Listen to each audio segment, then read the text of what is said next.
Ready. It's already going. I know. It's pretty awesome. You got the intro this time? Nope. Nope. No, because I'm your bestie, not the other way around. All right. All right. What's going on, everybody? It's Matt with the DPI Podcast. I've got Peter with Princesses and the Mouse Disney Travel, and we are at Hollywood Studios this morning, and it is technically the first day of D23. Not a whole lot going on unless you're an international guest or you need to pick up your credentials, and they're doing some shopping stuff today. So they've got some stuff going on at the Contemporary, but not any of the panels. Tomorrow, that's when that's going to start up, and we will be live tomorrow morning from the Contemporary for the first day of Destination D23. So big day at Hollywood Studios today. We had an amazing day yesterday. Peter, you want to talk about yesterday? You can move your head. No, I'm trying not to.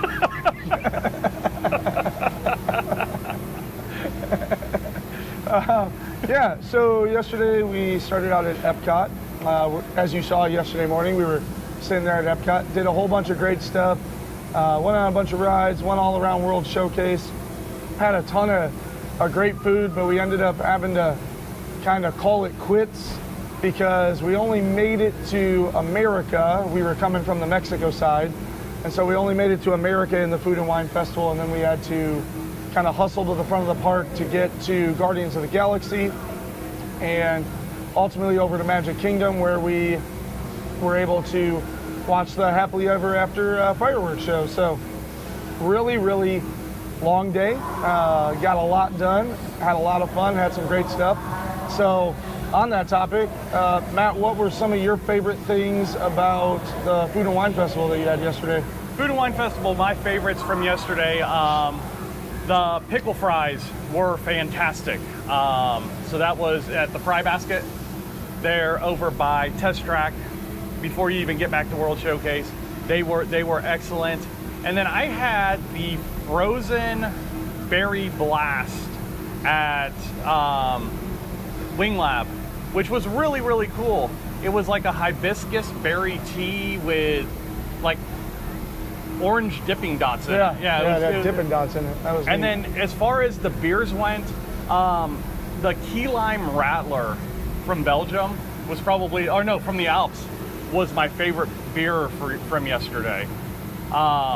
What were some of your favorites? Yeah, I really enjoyed at Flavors from Fire. I really, really enjoy that brisket. They come on these potato chips, and then you've got this delicious brisket cut up there, and then it's got kind of a creamy cheese sauce on it. Or sorry, corned beef, not brisket. It's got like a little cheese sauce on it. It's really, really good. I had it last year. I was looking forward to having it again this year. There was a duck bao bun in China that was fantastic. I really enjoyed that as well. And then there's a griddled cheese over at Greece that is really good. They take a really nice piece of flavorful cheese, and they just put it on the griddle till that top layer starts to caramelize, and they put some honey on top of that, and so that's really, really fantastic. In terms of the drinks, there are a lot. There were so many good ones. The cider flight, the cider flight at that brewing lab that he was talking about in the Odyssey. That cider flight was really good. Really enjoyed. Oh my gosh! In Germany, if you're a fan of the Schopperheffer lineup that Disney has, a lot of times during the festivals they'll have a flavor other than grapefruit, because you can always get the grapefruit Hefeweizen, and they had a prickly pear Hefeweizen. That was really good too. It might have been unfair, like is what we were talking. It was just so refreshing and just so delicious. So that was probably up there in terms of top beer yesterday. But then the biggest thing about yesterday had nothing to do with Food and Wine Festival. No, it didn't. So Matt and I can both agree our biggest surprise of yesterday, Matt, was getting a return for Tron after 6:30. Yeah, we missed the 7 a.m. because we were kind of in transit. We missed the 7 a.m. Guardians because we were kind of in transit over to breakfast at Trattoria El Forno. And at 1 o'clock, we got a return time for Guardians. That got called back at about 3:30. But then at 6:30, we just got to Magic Kingdom because we were going to make sure that we had the shot that we wanted for getting the Happily Ever After recorded. And we're on the monorail. I'm like, hey, for 20 bucks, we can buy lightning lanes.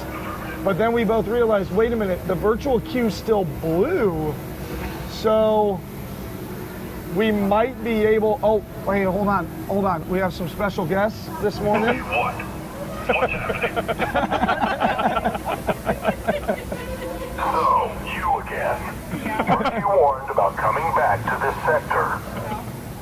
Really? I must be thinking of another resistance sympathizer. You're saying I'm mistaken? Are you saying that I'm mistaken? Exactly. Second warning, citizen. Keep your eyes on you. Oh, I will make sure. Yeah, shot's still good here. That was great. Saw the stormtroopers going by. So, yeah, at 6:30 we realized on the monorail that the thing's still blue, and we're like, I think we could still join this virtual queue. So the second we walked into Magic Kingdom, sure enough, we booked and joined the virtual queue, and it was almost perfect because we got the callback at 8:45, right as Happily Ever After was about to start. Watched Happily Ever After, tore down all the equipment, slowly made our way over. So we were able to ride Guardians and Tron yesterday. Yeah, On virtual queue, which was amazing. It was fantastic. Yeah. First time on both of them for me. Both fantastic rides in their own rights, but Guardians blew my mind. I think so. It was crazy. I think it's the best good. roller coaster in Disney now. Yeah, it was crazy good. Perfect blend of everything. Yeah. Yeah. And we got September the second time we rode. We it, did. which is the unicorn. Yeah. So Do you remember? I do remember. Yeah. The 7th afternoon of December or September? No, it's not December. I wish it'd be a lot colder if it was December. Take it down about 20 degrees out here. Woo! All right, so what do we got going on today? We are at Hollywood Studios today. Fantasmic is back, so we're going to be taping that tonight. We're going to be going around doing a lot of stuff at the parks, Mickey and Minnie's, Rise of the Resistance, Smuggler's Run, Slinky Dog Dash, all the favorites. We're going to get all those taken care of today. Middle of the day, we're going over to the Contemporary, and we are going to be doing the special D23 access shopping. If we're allowed to tape there, we're going to tape it. If not, we'll talk about it. Yeah, we'll talk about it tomorrow. And then, like I said, tomorrow we're going to be getting ready for Destination D23 with the parks panel starting off at 9 o'clock tomorrow. So we'll get a lot of information for you guys over there. What are you looking forward to the most today, Peter? Shopping. Yeah, the D23 merchandise. Yeah. I'm hoping to get some Disney Lorcana cards. There you go. There you go. We haven't seen Fantasmic since they came back, so I'm looking forward to Fantasmic tonight. So It's going to be fantastic. no, it's gonna be Fantasmic. Oh, that makes sense. yeah. All right, guys. Well, great talking to you again this morning. We will talk to you again tomorrow morning. Have a wonderful day. This is Matt with the DPI Podcast.